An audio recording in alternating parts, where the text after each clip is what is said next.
Subscribe now and press the bell icon. Never miss an update. नमस्कार, Garg classes में आपका स्वागत है। एनसीईआरटी कक्षा 10 गणित अध्याय 1 आज पढ़ेंगे प्रश्नावली 1.3 प्रश्न संख्या 1। सिद्ध कीजिए कि √5 एक अपरिमेय संख्या है। हमें ये सिद्ध करना है कि √5 एक अपरिमेय संख्या है। ठीक है, संख्या होती है पूर्ण, प्राकृत, परिमेय, अपरिमेय, पूर्णांक, इस तरह से। ठीक है, तो हमें सिद्ध ये करना है कि √5 एक अपरिमेय संख्या है। तो हम अपरिमेय संख्या सिद्ध करेंगे तो हमें मानना पड़ेगा, इसको पहले परिमेय मानेंगे, परिमेय मानने के बाद में ही हम इसे अपरिमेय सिद्ध करेंगे। देखिए कैसे होगा। माना कि √5 परिमेय संख्या है। आप √5 को क्या मानेंगे? परिमेय संख्या। सबसे पहले सिद्ध करना है अपरिमेय और आप मानेंगे परिमेय संख्या। माना कि √5 परिमेय संख्या है। ठीक है, और जो परिमेय संख्या होती है उसकी परिभाषा होती है कि हम उसे P/Q के रूप में विभाजित कर सकते हैं, P/Q के रूप में लिख सकते हैं। ठीक है, तो लिख सकते हैं तो लिखते हैं। अतः √5 बराबर P/Q। ठीक है, लिख दिया। √5 बराबर P/Q। और क्या होता है? और इसकी शर्त है Q बराबर 0 नहीं होना चाहिए। Q बराबर 0 नहीं होना चाहिए, एक बात। दूसरी बात, P व Q सहअभाज्य संख्या है। जब परिमेय होगी तो कैसी संख्या होगी? सहअभाज्य। ठीक है, ये भी लिख दो। P व Q सहअभाज्य संख्याएं हैं, सहअभाज्य हैं। ठीक है, P व Q कैसी है? सहअभाज्य। ठीक है, सहअभाज्य क्या होता है? सहअभाज्य वो संख्या होती है, वो अभाज्य तो नहीं होती है, संख्या अभाज्य नहीं होती है, लेकिन उनकी HCF होती है 1। ठीक है, जैसे 8 और 9, 8 और 9 दोनों भाज्य संख्या है। अगर हम इनकी HCF निकालना चाहें तो निकलेगी 1। HCF क्या निकलेगी? 1। P व Q सहअभाज्य संख्या है। यानी इसको अगर समझना चाहें हम तो अर्थात HCF P और Q की 1। ठीक है, इतना आप समझ जाओ। तो √5 बराबर P/Q। अब क्या करो? सिर्फ आप P का मान रखो, Q को कर दो पक्षांतर में। ठीक है, Q को कर दो पक्षांतर में, तो P बराबर √5Q, या ऐसा कर दो, वज्र गुणा कर दो, P बराबर √5Q। P बराबर √5Q। ठीक है, P बराबर √5Q। अब क्या करेंगे? अब इसका वर्ग करेंगे। अब हम करेंगे वर्ग करने पर। ठीक है, दोनों संख्याओं का वर्ग करेंगे, दोनों पक्षों का वर्ग करेंगे। P का वर्ग P² √5 का 5 Q का वर्ग। ठीक है, जब इनको वर्ग करेंगे तो P का वर्ग तो P² ही आएगा, और √5 का जब वर्ग करेंगे तो 5 आएगा। ठीक है, देखो जब आप √5 को √5 से गुणा कर रहे हैं तो 5 आएगा, अंडूर हट जाएगा, ध्यान देते रहें, 5 आएगा। Q का वर्ग करेंगे तो Q²। ठीक है, P² बराबर 5Q²। इसको आप लिख दें समीकरण 1। ठीक है, अब देखो जैसे ये 5Q² है, अब 5 को आप पक्षांतर करेंगे। जब आप 5 को पक्षांतर कर रहे हैं, सिर्फ यहाँ Q इसको रख रहे हैं, 5 को पक्षांतर करेंगे तो कैसे आएगा, ऊपर तो पी स्क्वायर है, 5 गुणा में था, नीचे जाएगा तो किस में जाएगा, भाग में जाएगा। ठीक है, भाग में जाएगा तो 5 का भाग जाएगा इसमें, क्योंकि जब देखो ये 10 है बराबर 2 गुणा 5। अब आप क्या कर रहे हैं, इस 5 को पक्षांतर कर रहे हैं। जब पक्षांतर कर रहे हैं तो 5 किस में, गुणा में, तो जब पक्षांतर करेंगे तो 5 किस में जाएगा, भाग में। ठीक है, भाग तो जाएगा पूरा पूरा। तो इसी तरह से 5 को पक्षांतर करेंगे इसमें तो पी स्क्वायर में 5 का भाग जाएगा। ठीक है, अब देखो या तो ऐसे समझो या ऐसे समझो। ऐसे एक परिमेय है, m अभाज्य संख्या है। m क्या है, m अभाज्य संख्या है और पी स्क्वायर से m भाज्य है और p से भी m भाज्य होगा, p से भी भाज्य होगा। बिल्कुल नॉर्मल तरीके से आप समझे कि m कोई संख्या है, यानी m कोई 5 है। ठीक है, और m का भाग p स्क्वायर में जाएगा। p स्क्वायर से 5 जो है में विभाजित है, जब p स्क्वायर से विभाजित है तो 5 से भी विभाजित होगी। समझ में आ रहा है, ये एक परिमेय है। तो ये भी इस तरह से 5 अभाज्य संख्या है, ये 5 पी स्क्वायर से विभाजित है, क्योंकि ये इसका गुणा है, इधर जाएगा तो भाग जाएगा। जब पी स्क्वायर से विभाजित है तो ये पी से भी विभाजित होगी। इतना आपको समझना है। इसमें लिख दो आगे, क्योंकि पी स्क्वायर 5 से विभाजित है, 5 से विभाजित है या भाजित है, कुछ भी लिखो। पी स्क्वायर 5 से विभाजित है या भाज्य है भी लिख सकते हो। पी स्क्वायर 5 से भाज्य है, क्योंकि इसलिए पी भी 5 से विभाजित होगा। जब पी स्क्वायर विभाजित है तो पी भी विभाजित होगा। क्यों हो गया, क्योंकि ये परिमेय अभी हमने देखा है। परिमेय कहता है कि पी स्क्वायर से जब 5 विभाजित है, पी स्क्वायर 5 से विभाजित है तो पी भी 5 से विभाजित होगा। ठीक है, ये परिमेय। अब आप क्या लिखेंगे, पी 5 से विभाजित होगा तो आप लिखेंगे पी बराबर। ठीक है, अब देखो पी के बराबर कुछ नाम लिख दो इसका। अब P बराबर 5 है तो आगे K लगा दो, C लगा दो, M लगा दो। चलो C लगा दिया। P बराबर 5C। P बराबर क्या, 5C। कुछ नाम दे दो। ठीक है, P बराबर 5C। देखो कैसे नाम देते हैं, ऐसे देखो। P 5 से विभाजित होगा, P में 5 का भाग जाएगा। ठीक, 5 का भाग जाएगा, कितनी बार जाएगा, कुछ न कुछ बाहर जाएगा, वो C। ठीक है, जब ये 5 है, अब विभाज्य में भाग में पड़ा है, इसको अगर इधर भेजते हैं तो 5C। P बराबर 5C। ठीक है, P बराबर 5C। P का मान कितना आया, 5C। अब इसका कर दो स्क्वायर, इसका हम करेंगे वर्ग। वर्ग करने पर यहां लिख देता हूं, वर्ग करने पर P का वर्ग P स्क्वायर, 5C का वर्ग 5C स्क्वायर। ठीक है, वापिस लिख देते हैं, P स्क्वायर बराबर 25C स्क्वायर।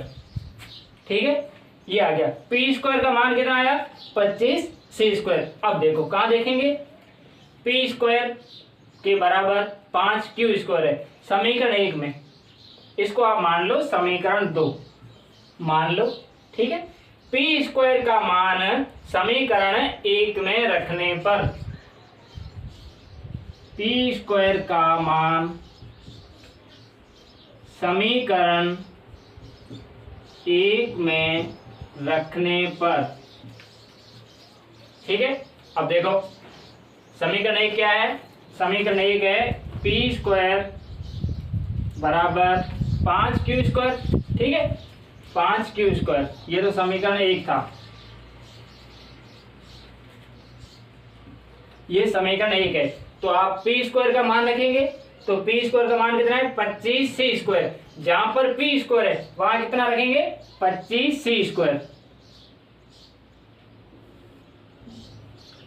25c²। समझ में आ गया? जहां पर p² था वहां 25c² लिख दिया। अब देखो, अब क्या करेंगे, सिर्फ ये q² है, इसको यहां रहने दो, 5 को कर दो पक्षांतर भेज दो। जब 5 इधर आएगा तो इधर भाग में जाएगा, ठीक है। 5 जब इधर आएगा तो किस में जाएगा, भाग में। अब देखो पीछे क्या बचेगा, q² बराबर 25c² बट्टा 5। 5 का भाग जाएगा 25 में, 5 का भाग 25 में जाएगा। q² बराबर 5c², q² बराबर 5c²। अब देखो ये 5 है, इसको पक्षांतर करो, किस में भाग दो, q² में, भाग जाएगा। 5 का भाग q² में जाएगा तो 5 का भाग q में भी जाएगा। देखो p² बराबर 5q² था, यहाँ q² बराबर 5c² है, तो हमने 5 को भाग दिया था p² में, भाग जा रहा है, तो p में भी भाग जा रहा है, ये पर में है, तो 5 q² से विभाजित है, ठीक है। तो हम लिखेंगे क्योंकि q² 5 से विभाजित है, 5 से विभाजित है या भाज्य है, कुछ भी लिखो, 5 से भाज्य है। q² 5 से भाज्य है, इसलिए q भी 5 से भाज्य होगा, q भी 5 से भाज्य होगा, ठीक है। q भी 5 से भाज्य होगा। अब देखो, अब आप क्या देखेंगे, इसको देखें, p 5 से भाज्य, q भी 5 से भाज्य, p और q दोनों 5 से भाज्य है, 5 से भाज्य है, यानी p और q की आप HCF निकालेंगे तो 5 आएगी, इसके गुणनखंड हो रहे हैं, 5 आएगी, ठीक है। HCF 1 से अधिक आ रही है, 5 आ रही है, यहाँ 1 का मतलब 1 से अलावा किसी का भाग नहीं जाता हो, लेकिन यहाँ भाग 5 का जा रहा है, दोनों में 5 का भाग जा रहा है। तो अब क्या लिखेंगे, p व q का HCF 5 होगा, यानी कि वे ये सहभाज्य हुई नहीं। अब देखो ये 5 से विभाजित है, p व q, तो p व q क्या हो गई, परिमेय तो हुई नहीं, क्यों, परिमेय होती तो सहभाज्य होती, अब ये सहभाज्य है नहीं, ठीक है। अब सहभाज्य नहीं है तो वो परिमेय नहीं होगी। अब आप देखेंगे यहां पर क्योंकि या इसलिए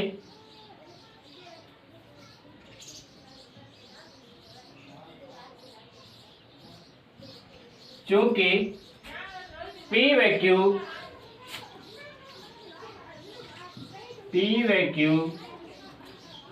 5 से भाज्य है, किससे भाज्य है, 5 से भाज्य है, p व q 5 से भाज्य है, इसलिए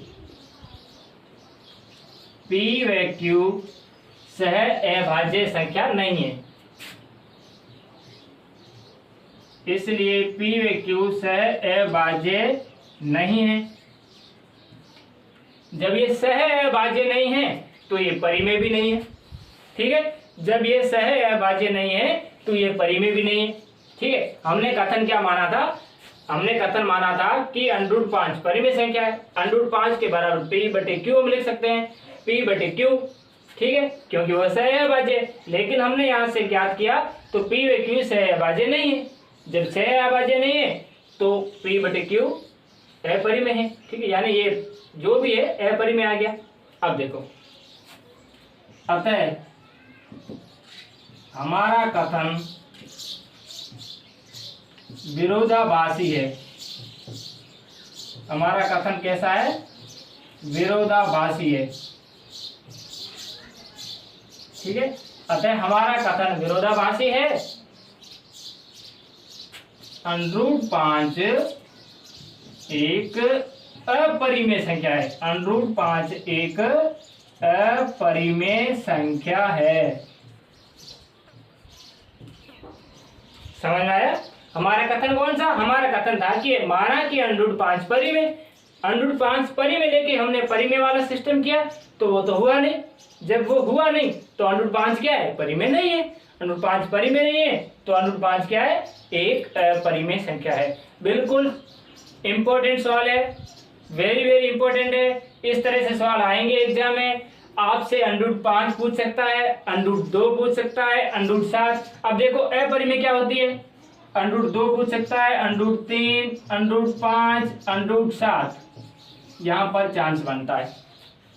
ठीक है, इस प्रश्न को देख के बाकी सवाल भी आप हल कर लें। अंडर 3 अपरिमेय सिद्ध कर लो, अंडर 2 सिद्ध कर लो, अंडर 7 कर लो। बिल्कुल सेम टू सेम चलना है। जहां पर 5 है अगर 2 सिद्ध कर रहे हो तो 2 रख दो, 7 कर रहे हो तो 7 रख लो, 3 करना है तो 3 रख लो। बस जहां पर 5 आ रहा है उस पर आपके वो नंबर लिखने हैं, बाकी बिल्कुल सेम है। अब अपरिमेय क्या होती है, अपरिमेय अंडर के बाहर नहीं आएगी। जैसे आप लिख दिया कि अंडर 8 है, मैंने अंडर में लिख दिया, अब ये अपरिमेय नहीं, ये अपरिमेय नहीं है। क्यों?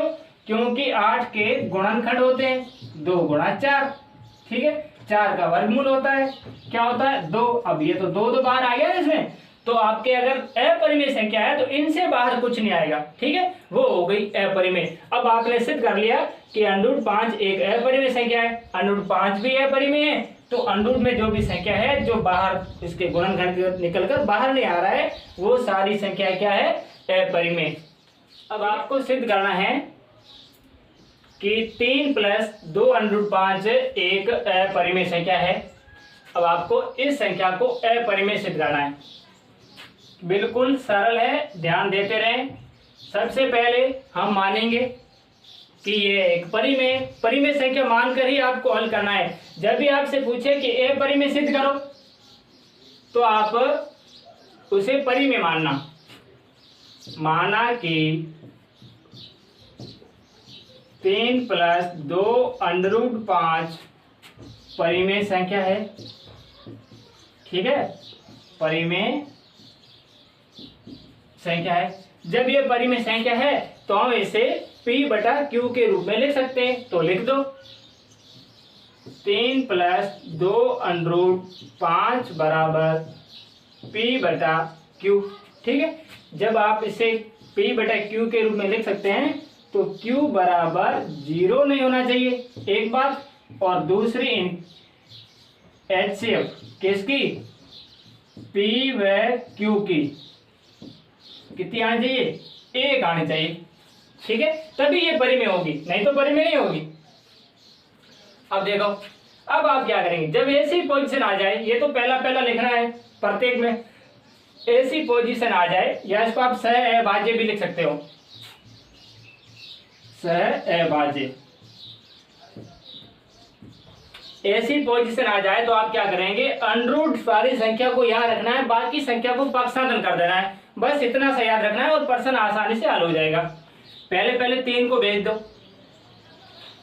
2 अंडर 5 बराबर P/Q, 3 किस में, प्लस में, इधर आया तो माइनस में 3। अब देखो अंडर के साथ में 2 पड़ा है, 2 को भेज दो, अंडर 5 बराबर P/Q माइनस 3। अब 2 गुणा में था, 2 किस में जाएगा, भाग में, तो भाग में जाएगा तो ऐसे कर दो, बटा दो, अंडर 5 बराबर ये। अब ये अंडर 5 बराबर ये चीज आ गई, आपने क्या माना, परिमेय, P/Q लिख लिया, इसका मतलब परिमेय। तो परिमेय संख्या में जैसे आपने 3 घटाया तो भी परिमेय रहेगी, परिमेय संख्या में परिमेय संख्या घटाओगे तो परिमेय रहेगी, परिमेय संख्या का गुणा करोगे तो परिमेय रहेगी, परिमेय संख्या का भाग करोगे तो परिमेय रहेगी। आपने P/Q में 3 घटाया तो भी यही तो परिमेय ही रही, फिर इसमें जो भी घटाने से आया उसमें 2 का भाग दे दिया, फिर भी ये परिमेय ही रहेगी क्योंकि परिमेय संख्या थी। इसका मतलब यही हुआ कि अंडर 5 के बराबर ये है, ठीक है। लेकिन हमने ये सिद्ध किया है कि अंडर 5 अपरिमेय है, जब अंडर 5 अपरिमेय है तो ये भी क्या हो जाएगी, अपरिमेय। अब देखो, अतः अंडर 5 बराबर नहीं है कौन सी, P/Q माइनस 3/2, ये इसके बराबर नहीं है। क्यों नहीं बराबर है, क्योंकि ये तो परिमेय आपने समझी और ये तो है परिमेय, यानी ये इसके बराबर नहीं हुई। आपने इसको परिमेय समझ के हल किया था तो ये परिमेय, लेकिन ये संख्या जो √5 है ये तो है परिमेय, ये इसके बराबर नहीं है। जब ये इसके बराबर नहीं है तो हमारा जो भी कथन था, हमारा कथन विरोधाभासी है। कैसा है? विरोधाभासी। हमारा कथन विरोधाभासी है। अतः कौन संख्या? 3 + 2 √5 अपरिमेय संख्या है। कैसी है? अपरिमेय संख्या है। हमारा कथन विरोधाभासी है। कौन सा कथन? हमने क्या कहा था? हमने कहा था हमारा कथन विरोधाभासी है कि 3 + 2 √5 परिमेय संख्या है, ये हमने कहा था। ठीक है, ये माना था, तो ये इस बात का विरोध कर रहा है कि आपने तो इसको परिमेय माना था लेकिन यहाँ पर ये परिमेय नहीं है। अतः 3 + 2 √5 कैसी संख्या है? अपरिमेय संख्या है। ठीक है,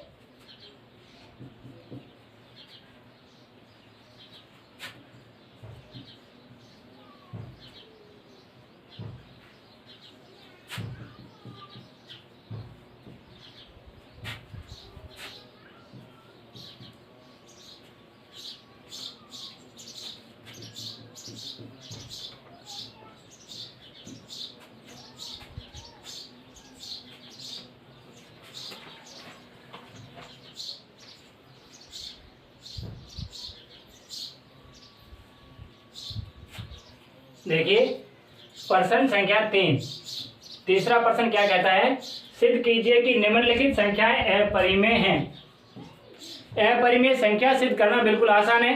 देखो, जब भी हमें अपरिमेय संख्या सिद्ध करनी है तो आपको मानना पड़ेगा कि ये परिमेय संख्या है। माना कि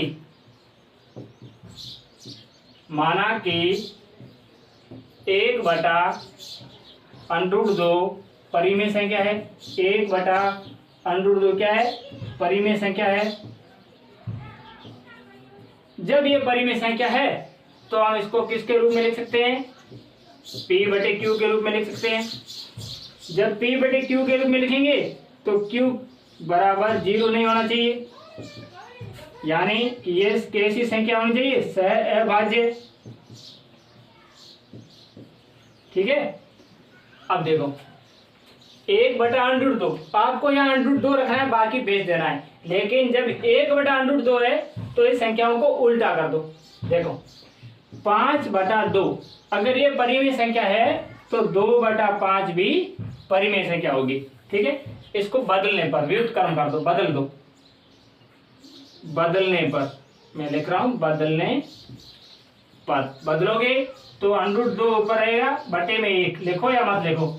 Q ऊपर जाएगा, नीचे रहेगा P। अब जब आप Q का मान निकाल रहे हो, Q बराबर √2P, वज्र गुणा कर दो। ठीक है, आपको क्या चाहिए? सिर्फ √P को भेज दो पक्षांतरण में। √2 बराबर Q/P। √2 के बराबर क्या आया? Q/P। ठीक है, लेकिन हमें ये पता है कि √2 क्या है? अपरिमेय। अब आप यहां लिख दो,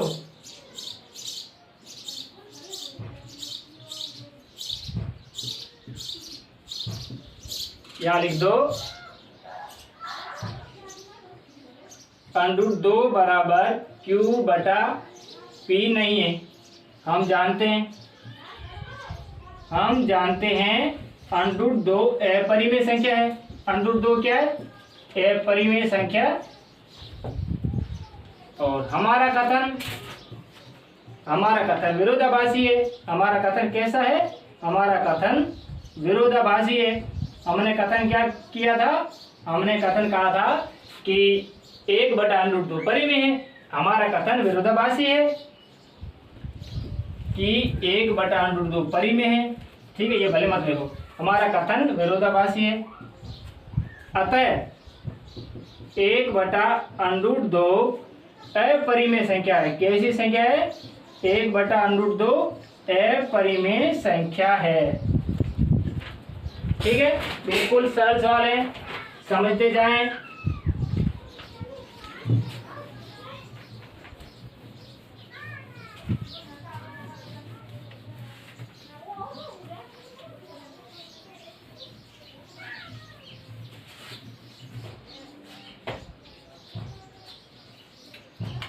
दूसरा ऑप्शन है 7√5। तो हम मानेंगे, माना कि 7√5 परिमेय संख्या है। क्या माना? 7√5 परिमेय संख्या है। ठीक है, जब ये परिमेय संख्या है तो 7√5 को हम लिखेंगे p/q के रूप में, और q बराबर 0 नहीं होना चाहिए। और p/q क्या है? p/q सह-अभाज्य। ठीक है, अब देखो, यानी p/q की HCF 1 है। अब देखो, √5 को इधर रख दो, बाकी को भेज दो पक्षांतर में। p/q है, 7 किस में था? गुणा में। 7 किस में है? अभी गुणा में जाएगा कहाँ? भाग में, तो नीचे वाली संख्या के साथ गुणा हो जाएगा 7, यानी p/7q। ठीक है, अब √5 के बराबर ये तो है नहीं, क्योंकि हम परिमेय मान के बैठे थे। अतः √5 के बराबर p/7q नहीं है। हम जानते हैं कि √5, ये √5 है, √5 अपरिमेय संख्या है। हम जानते हैं कि √5 क्या है? अपरिमेय संख्या है। हमारा कथन गलत है। हमारा कथन कैसा है? विरोधाभासी है।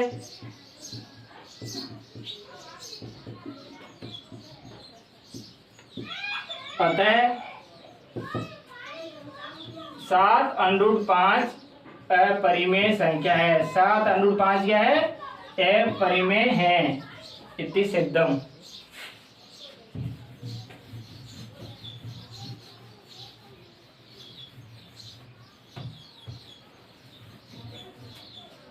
इस प्रश्नावली का तीसरा और अंतिम ऑप्शन 6 + √2। अब आप लिखेंगे, माना कि 6 + √2 परिमेय संख्या है। कैसी संख्या है? परिमेय संख्या। सभी प्रश्नों में इसी तरह से हल करना है। सबसे पहले जो संख्या दी होती है उसको आप परिमेय समझो। माना कि ये परिमेय संख्या है। जब ये परिमेय संख्या है तो हम इसे किस रूप में लिख सकते हैं? इसे लिख सकते हैं p/q के रूप में। p/q के रूप में लिख सकते हैं, और q बराबर 0 नहीं। ठीक है, और p/q की HCF क्या आनी चाहिए? 1। ये लिख दो भले।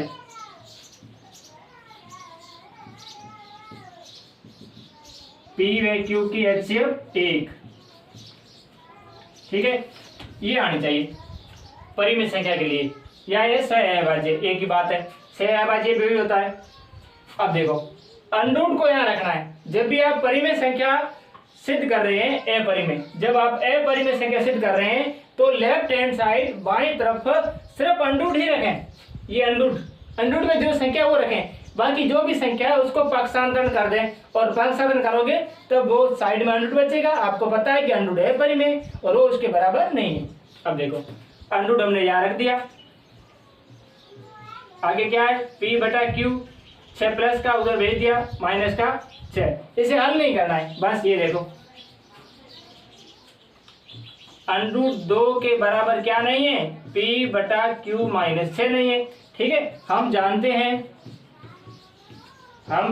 हैं कि क्या जानते हैं? कि √2 अपरिमेय संख्या है, क्योंकि आप इस अध्याय में ये प्रश्न हल करने से पहले √2, √5, √3, √7 सिद्ध करना सीखेंगे। अपरिमेय, √2 अपरिमेय संख्या है। जब √2 अपरिमेय संख्या है, हम जानते हैं कि √2 अपरिमेय संख्या है। ठीक है, हमारा कथन गलत है। हमारा कथन विरोधाभासी है। हमने कथन कहा था कि 6 प्लस √2 अपरिमेय है, नहीं परिमेय है, वो विरोधाभासी है। 6 प्लस √2 अपरिमेय है। कैसी है? अपरिमेय संख्या है। बिल्कुल आसान सवाल है, समझ लेना। उम्मीद करता हूँ कि आप अच्छी तरह से समझे होंगे। धन्यवाद।